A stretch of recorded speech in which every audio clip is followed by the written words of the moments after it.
Today, we'll journey through the submerged and abandoned towns of upstate New York, where your favorite weekend getaway destinations hide some of the most haunting stories in American history. Places where entire communities were sacrificed for the convenience of strangers they'd never meet, and where the ghosts of lost towns still haunt the landscapes that replaced them.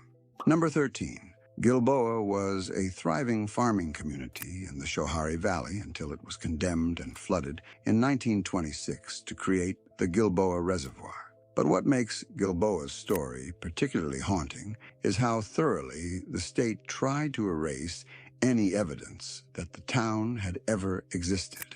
Gilboa had been settled in the early 1800s, and by the 1920s was home to several hundred people, with prosperous farms, local businesses, a one-room schoolhouse, and the kind of tight-knit community bonds that defined rural America.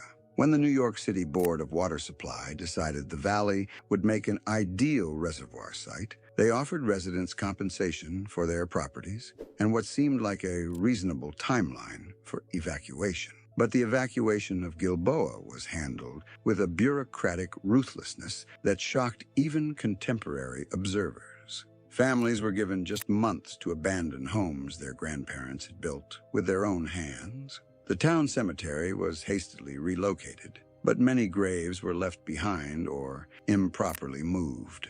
Buildings were either demolished outright or simply left standing to be submerged beneath the rising waters. What makes Gilboa's disappearance particularly eerie is that the state made deliberate efforts to eliminate any record of the community's existence. Maps were reprinted without the town name. Historical records were quietly removed from local libraries. Even the Postal Service acted as if Gilboa had never existed, reassigning mail routes without acknowledging where they had previously led.